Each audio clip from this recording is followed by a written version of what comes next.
대한치과의사협회는 그 5년 5월 달에 이제 임기가 시작돼가지고 3년 정도 임기가 시작됩니다. 그래서 회장님이 되시면 거기에 맞춰서 이제 단체가 꾸려지고 3년 동안 협회 일을 하게 되죠. 과거에는 국제이사가 이제 협회에 그 대해외 관련된 일들을 많이 했습니다. 그래서 협회가 해외의 어떤 단체들과 일을 한다든지 아니면 세계 치과의사 연맹이 또 따로 있습니다. 그래서 그런 연맹과의 관계, 그다음에 아시아 치과의사 협회 이런 것들과의 관계에 있어서 이제 국제이사가 연락관이 되고 또 가서 파견도 가서 회의도 하고 그런 일들을 했었는데, 최근에는 이제 저희 치과계에서도 이제 해외 일자리 창출을 위해서 이제 해외로 뻗어나가는 어떤 그런 정책들이 많이 되고 또 정부에서도 그걸 권장하고, 그래서 지금 최근에는 그 일과 더불어서 이제 치과의사 해외 일자리 창출까지 저희들이 국제에서 지금 맡고 있습니다. 지금 현재 한국의 어떤 의료 기술이나 이런 것은 세계적인 기준으로 거의 탑 클래스라고 이제 다들 인정을 하고 있습니다. 그래서 중국이나 중동이나 어떤 좋은 의료 기술을 필요로 하는 곳에서 최근에는 러브콜들을 많이 보내고 있거든요. 그래서 많이들 아시겠지만 중국 같은 경우에는 지금 피부과, 성형외과, 치과 같은 것들이 많이 진출되어 있고요. 또 자본도 진출하지만 기술도 진출을 합니다. 그래서 중국 같은 경우에는 지금 뭐 시작이 돼서 활발하게 추진이 되고 있고요.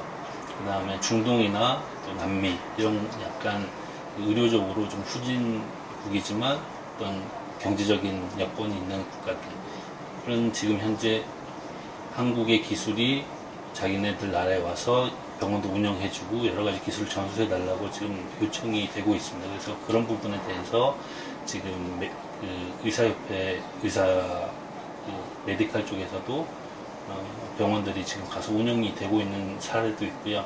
그 다음에 치과도 지금 그에 맞춰서 어떤 치과 병원이 진출한다든지 거기에 맞춰서 또 일자리가 많아지면 치과 의사들이 해외 나가서 일을 할 수 있는 기회가 점점 많아질 것을 보고 있습니다.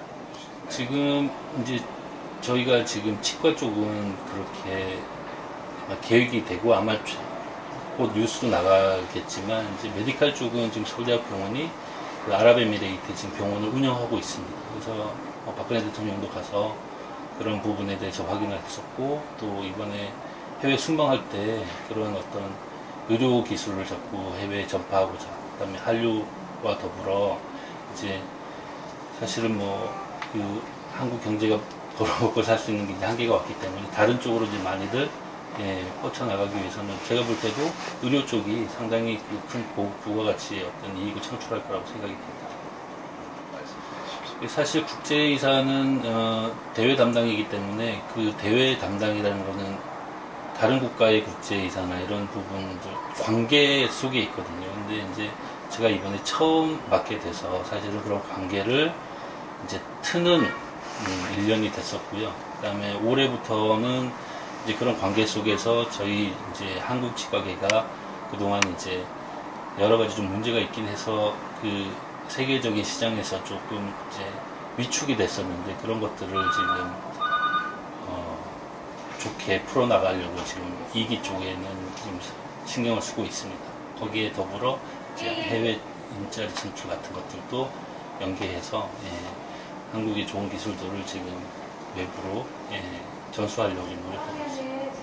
네, 저도 이제 대학 때 해외에서 이제 공부도 하고 어떤 큰 그 해외 시장이라기보다는 이제 저희와 다른 문화권에서 이제 생활을 해본 적이 있는데, 사실은 그런 부분에 대해서 좀 호기심도 많고 하기 때문에 기회가 된다면 저도 한번 가서 일을 해보고 싶습니다.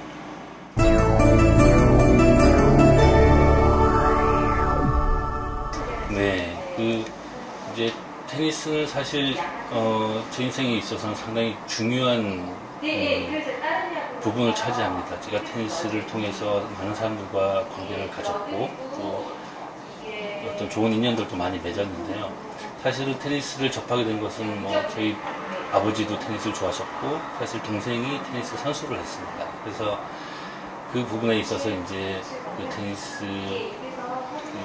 유명했던 뭐 이영택 선수라든지 그 외 감독님들 다 좋은 관계를 맺었고, 그래서 그런 관계 속에서 이제 사실은 뭐 하나의 그 동호회를 만들었는데, 그때 이제 강호동 형님, 그다음에 윤종신, 전미라, 그렇게 이제 제 동생 저 참여해서, 그래서 벌써 한 9년 전 얘기가 되네요. 근데 그렇게 해서 이제 좋은 인연을 만들어 갔는데, 그 중에서 이제 강호동 형님이 이제 전미라, 윤종신 커플을 탄생시켰고, 저희들도 뭐 많은 도움을 두 커플이 잘 되기 위해서 이제 많은 도움을 줬고, 그 모임이 한 7년 정도 유지가 되다가 최근에는 뭐 서로 스케줄들이 바빠가지고 이제 모임은 못하고 있는데, 그래도 가끔 연락을 하고, 그 다음에 뭐 강호동 형님이라든지 뭐 전반적인 치과 그 매니지는 제가 다 담당을 하고 있고요. 그래서 테니스는 뭐 어쨌든 좋은 스포츠고, 저도 일주일에 한 번씩은 꼭 시간을 비워서 테니스를 치고 있습니다. 예, 그리고 최근에 뭐 호동이 형 그 1박 2일이지, 저기 우리 동네 예체능에서도 그 이제 강호동의 7년 테니스 라이벌로 제가 이제 잠깐 출연하기도 했습니다. 예. 그래서 테니스 그때 이제 프로가 있었는데, 테니스 테마로 이제 그걸 했었는데, 그때 한번 나갔으면 더 좋았을 텐데, 아마 그 여러 가지 실력이라든지 이런 게 잘 매칭이 안 돼가지고 아마 기회가 좀 없었던 것 같네요. 네, 그래서 일단은 뭐 치과적인, 저는 사실 뭐 치과를 치과 의사로서 여러 가지 자세라든지 그런 직업병적인 문제가 있습니다. 근데 이제 테니스를 통해서 사실은 그런 것들을 이제 풀어 나갈 수 있어서 좀 사실 치과 의사한테는 이제 테니스가 좋고요.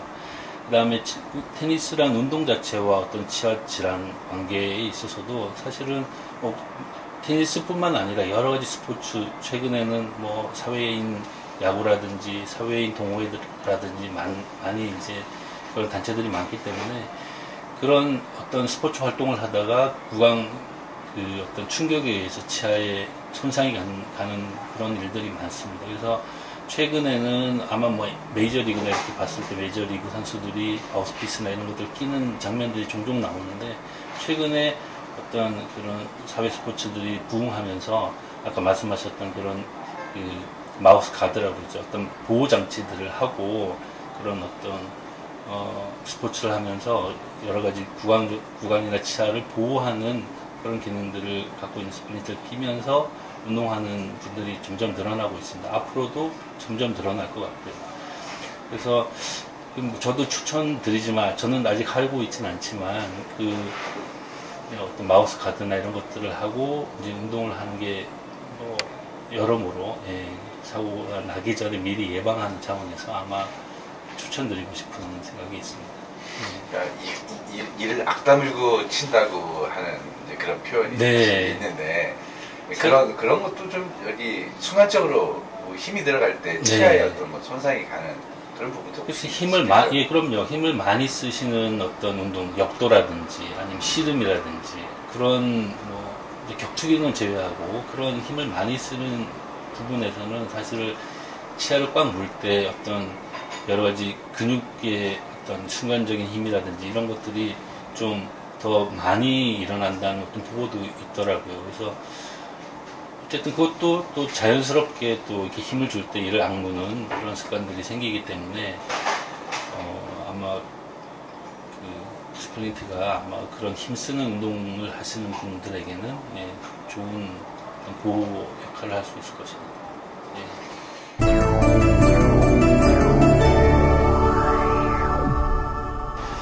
그래서 일단은 그 치아는 우리 그 첫 인상을 결정해주는 아주 중요한 요소입니다. 사람을 처음 딱 봤을 때 사람의 눈을 처음 보시는 분들도 있고, 치아를 보시는 분들도 있고, 또 웃을 때는 하얀색 치아가 드러났을 때 그 사람의 첫인상을 상당히 좋게 만드는 그런 역할을 하게 됩니다. 근데 이제 저희 치아가 보면은 이제 선천적으로 치아의 색깔이 안 좋으신 분들도 있고, 대부분 또 후천적으로, 그래서 뭐 착색이 음식 같은데 착색이 많이 되는 어떤 재료나 이런 것들이 많기 때문에 그런 것들을 이제 오래 복용하다 보면 하얀색 치아에 흔히 말하면 때가 낀다고 표현을 합니다. 이제 때가 끼어서 치아에 이제 미세하게 색깔이 노랗게 된다든지, 예, 갈색으로 변한다든지 그런 것들이 이제 원인이 됩니다. 그래서 일반적으로는 그 치아 사람마다 다 틀리겠지만 또 치아의 표면이 깨끗한 분들은 또 조금 그런 영향을 덜 받을 것이고 또 치아가 조금씩 울퉁불퉁하신 분들은 그런 영향을 좀 많이 받으시고 그리고 사람마다 개인의 차이가 조금 있습니다. 그리고 바깥으로 보면 그 이제 치아를 둘러싸고 있는 에나멜이라는 그런 층이 있는데 그런 에나멜 층이 좀 두꺼운 분들은 또 좀 밝고 또 얇은 분들은 좀 노랗고 그래서 개인차가 상당히 많습니다. 치과에서는 이제 주로 전문가 미백이라고 해서 고농도의 미백질을 가지고 그 어떤 때를 벗겨내는 작업을 하는 경우도 있고요. 그 다음에 해외에서는 그런 제품들이 많지만 자가 미백이라는 그런 어떤 시스템도 있습니다. 그래서 한국에서는 뭐 자가 미백이 그렇게 활발하지는 않지만 뭐 요즘 홈쇼핑이나 이런 데서는 그런 제품들을 팔고 있습니다.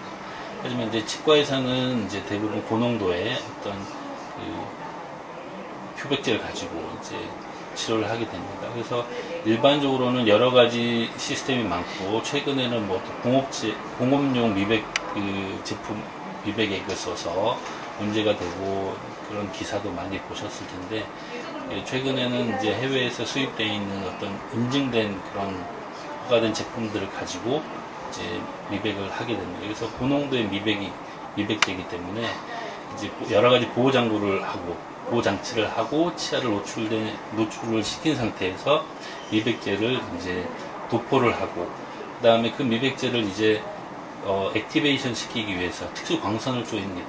그런 광선을 쪼여서 하는 시스템도 있고 그렇지 않은 시스템도 있지만 대부분 이제 효율을 좋게 하기 위해서는 어떤 그런 광선을 쪼여서 미백제들을 액티베이션 시켜서 치아 표면에 있는 어떤 이제 그 착색된 물질들을 제거를 합니다. 그래서 이제 대부분 보면 저희는 그런 것들이 옛날 화학 시간에 배웠을 텐데 뭐 카본 체인으로 이루어져 있는데 이런 어떤 화학 작용에 의해서 카본 체인을 잘라서 다 이제 날려버리는 역할을 하게 됩니다. 그래서 미백을 하게 되면 일반적으로는 이제 치아가 하얗게 된다라는 느낌보다는 이제 치아가 좀 밝아진다.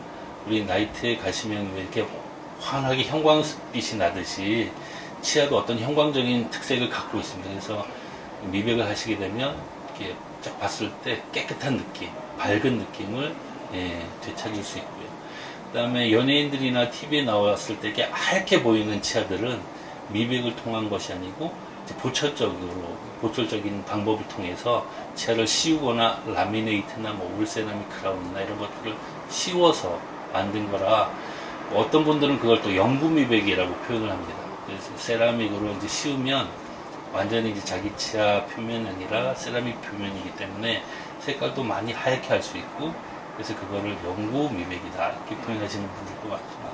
네. 미백을 하고 나서 일상생활에서 사실 관리가 잘 안 되면 네. 또 그분도 좀 또 다시 변색이 되거나 네. 이럴 수도 있을 것 같아요. 네. 영구 미백이 아닌 이상에는 일상생활에서 치아를 관리하는 미백의 관리 어떤 방법이 있을까요?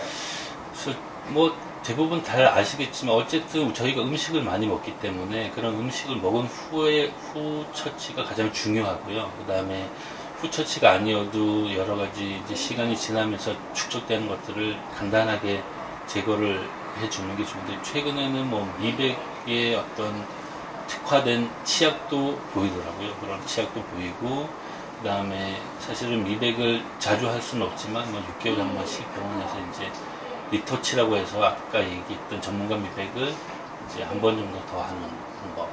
그래서 일단은 뭐 이제 음식을 조절하는 방법부터 여러 가지가 있겠지만 음식을 사실은 저희들이 카레를 먹지 마라 그래도 카레 먹고 싶은데 어떻게 하겠습니까? 그렇죠. 먹는 거는 다 먹고요. 그 다음에 먹는 즉시 뭐 물로 입을 헹궈낸다든지 아니면 사실은 그 과일 중에 뭐 레몬이나 어떤 자몽이나 이런 부분 이런 그 과일들은 산성을 띠고 있어서 그런 음식물을 먹고 나서 이제 한번 치아를 표면을 깨끗하게 그런 것들로 한번 이렇게 식후에 드신다든지 아니면 덮듯이 하면 효과가 상당히 있을 것입니다.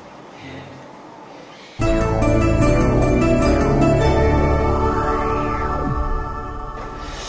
그래서 일단 교정은 이제 혼합치열기.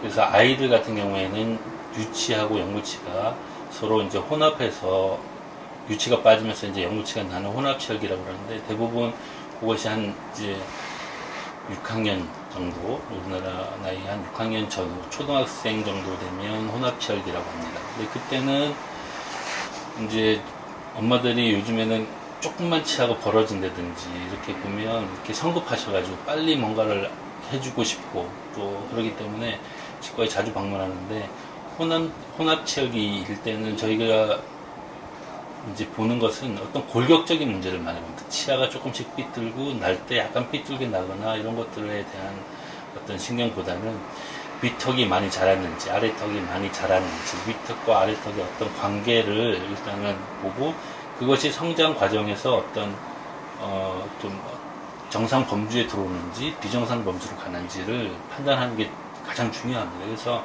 만약 그 시기에 그런 어떤 골격적인 문제를 놓쳤을 경우에는 우리 흔히 하는 뭐 성인이 됐을 때 양악 수술을 해야 된다든지 그런 결과가 있기 때문에, 교정을 이제 혼합치열기 초등학교 때 이제 신경을 쓰시는 분들은 이제 치아를 삐뚤게 보는 것보다는 어떤 이제 윗턱 아래턱의 골격적인 것들을 가까운 치과에서 이제 빨리 진단을 받아서 이것이 문제가 되는지 그런 것들을 판단하셔서 그 치료 시기를 결정하는 게 좋겠고요.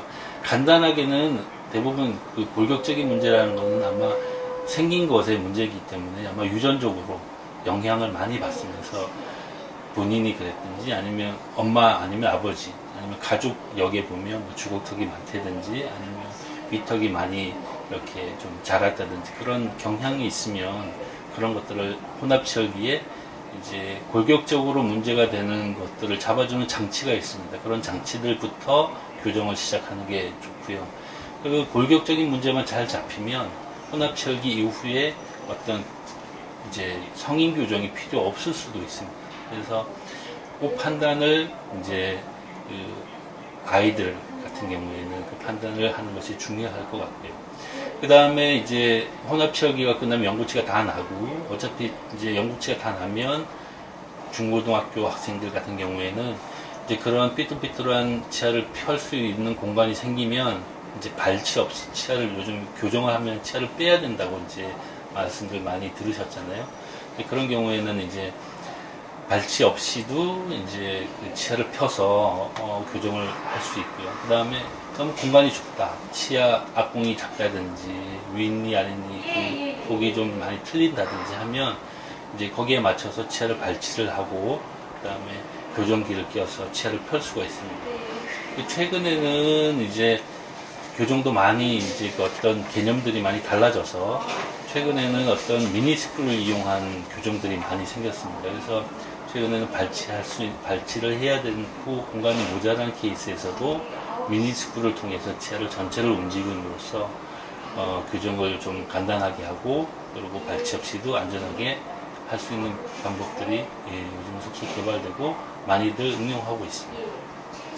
그리고 이제 중고등학교 시절이 지나고 이제 성인 교정 같은 경우에도 마찬가지입니다. 성인도 중고등학교 시절에 어떤 그런 경우 마찬가지고, 요즘에는 중년들도 40대, 50대 되신 중년분들도 교정에 대한 어떤 수요가 좀 많이 있습니다. 근데 중년 같은 경우에는 이제 교정을 하실 때 주의사항이 이제 치아를 움직일 때 중년들은 이제 아무래도 신체적인 기능들이 많이 떨어져 가고 있는 상황이기 때문에 어떤 치아를 움직일 때 치주염이 있는 경우에는 치아가 아주 안 좋아지는 경우가 많습니다. 그래서 치아 배열은 잘 됐지만 치아는 가지런해졌지만 잇몸이 많이 안 좋아지는 경우가 종종 생기거든요. 그래서 본인이 잇몸이 튼튼한지 또 아니면 치주염이나 여러 가지 잇몸 질환에 어떤 관련이 있는지를 잘 판단하셔서 이제 교정에 임하시는 게 좋겠고, 최근에는 뭐 60대 흔하지는 않지만 60대 이후에서도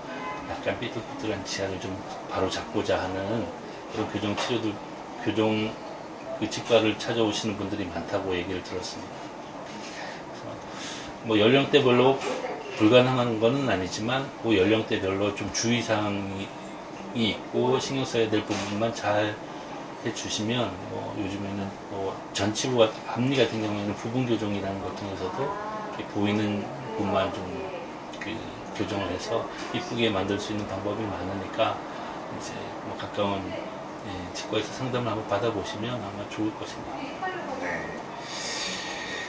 그래서 구체적으로 이제 요즘에는 이제 교정을 할 때 가장 이제 가격 차이대가 나는 것이, 예전에는 이제 그 브라켓이라고 표현하잖아요. 치아에 붙이는 어떤 그 브라켓이라고 표현하는데, 그 브라켓 자체가 최근에 자가 결찰형인지 아니면 과거에 이렇게 와이어를 감아서 하는 그런 와이어 결찰형인지가 최근에 조금 틀리게 이렇게 좀 다릅니다. 그래서 자가 결찰형 같은 경우에는 저희가 이 와이어 이 전체 호선을 꼈다 뺐다 할 때 그 호선을 끼고 브라켓과 연결하는 작업들을 하나하나 일일이 다 했는데, 그런 것들을 이제 자가 결찰형은 이렇게 창문처럼 똑딱이처럼 생겨 있어서 상당히 시간도 빨라지고 또 환자의 불편감도 많이 적어졌습니다. 그래서 최근에는 자가 결찰형 브라켓을 쓰는 교정이 조금 더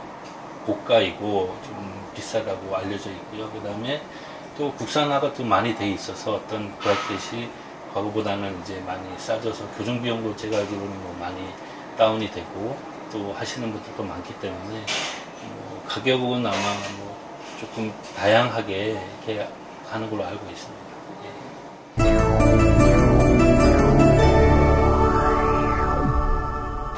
그래서 이제 노벨가이드라는 임플란트 시스템은 사실 노벨가이드는 제품명입니다. 그래서 사실은 조금 쓰기가 좀 그런데, 일단은 노벨가이드 임플란트라고 하면 저희 말로 표현하면 즉시 식립, 즉시 부하 임플란트라고 할 수 있습니다.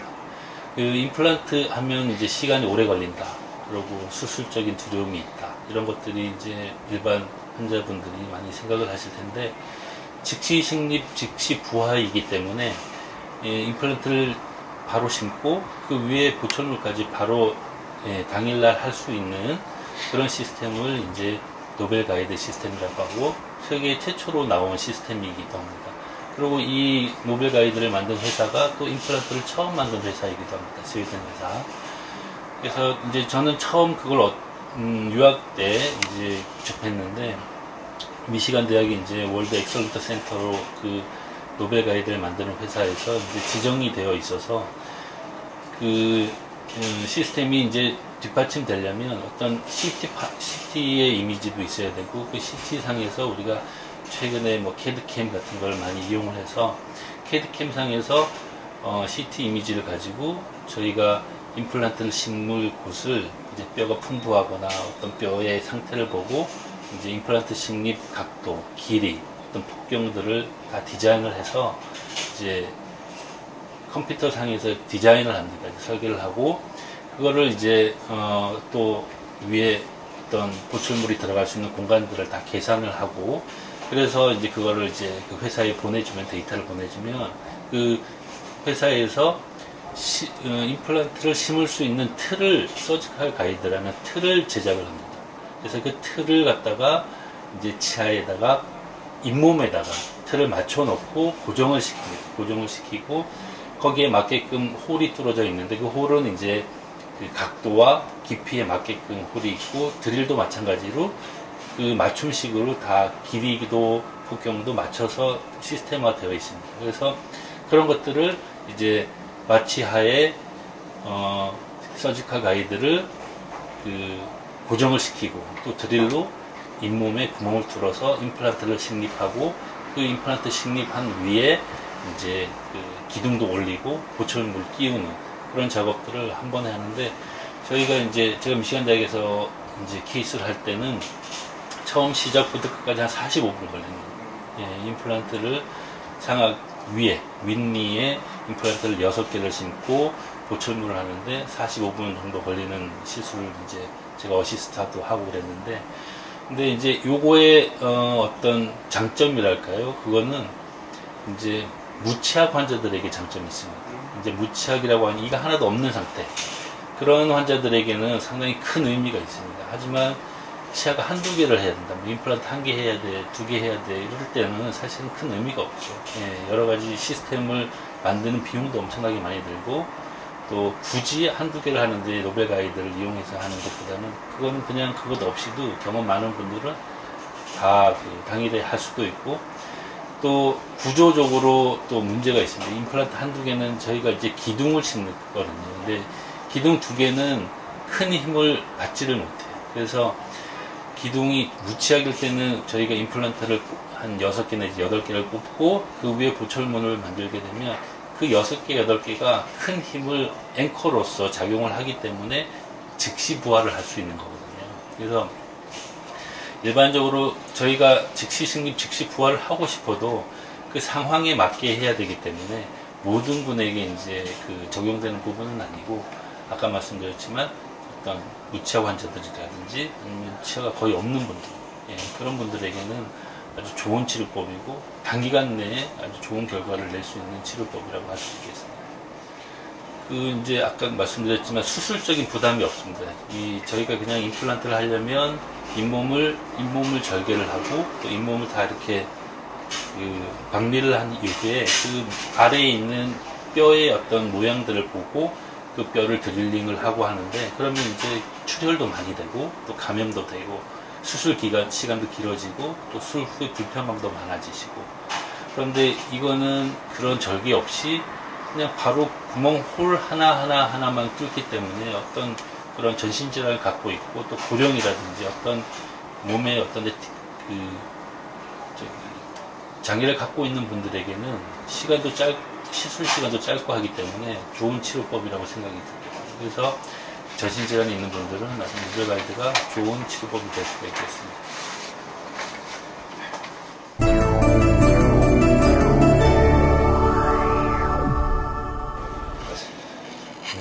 네, 최근에는 교정이 이렇게 요즘은 이름이 좀 난무하는 시대인 것 같습니다. 이제 교정인데 부분 교정, 교정인데 급속 교정, 임플란트인데 뭐 레이저 임플란트, 다 똑같은 건데 이제 이름을 붙여서 조금씩 달리 생각할 수 있게 이제 어떤 소비자나 환자들한테 이제 어떤 혼란감을 주는데요.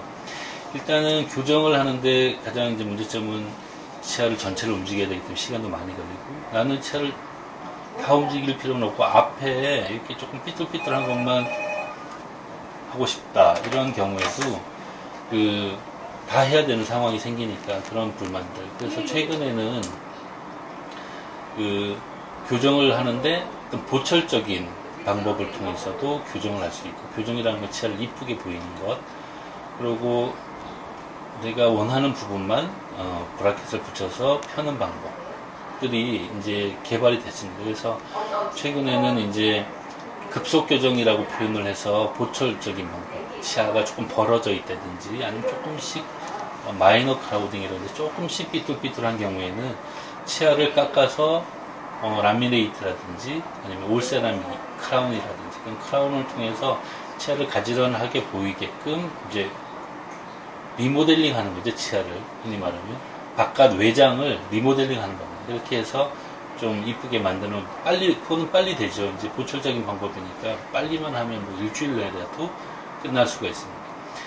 그거 아니고 이제 좀 부분 교정, 전체 교정은 힘들고 앞니가 좀 삐뚤삐뚤한데 요거 좀 빨리 잡고 싶다 그러면 최근에는 그렇게 브라켓을 밖으로 아니면 안으로 브라켓들을 붙여서 치아를 가지런히 펼 수가 있습니다.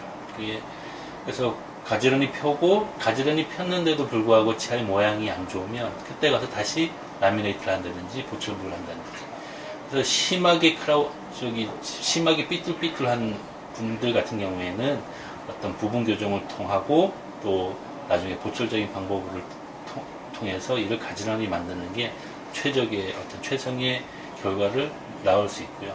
약간 조금 삐뚤삐뚤하시다, 근데 빨리 하고 싶다, 그런 분들은 이제 보철을 통한 급속 교정을 하시는 게 아마 본인 만족도가 좋으실 것 같습니다.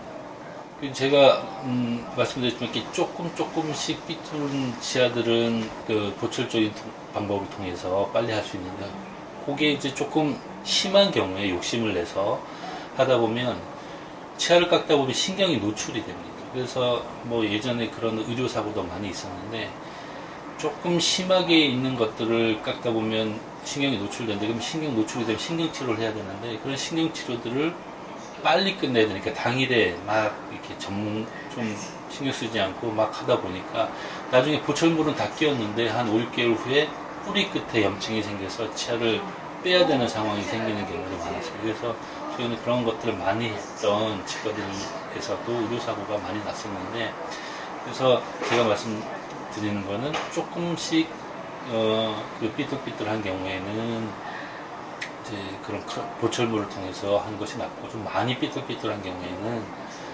부분 교정을 통해서 치아를 조금 편 상태에서 그걸로 마무리될 수 있으면 가능하고, 그걸로 마무리 안 되면 그걸 다시 깎아서 보철을 통해서 치아를 가진원하고 이쁘게 만드는 게 시간이 조금 걸리더라도 안전한 방법인 것 같습니다.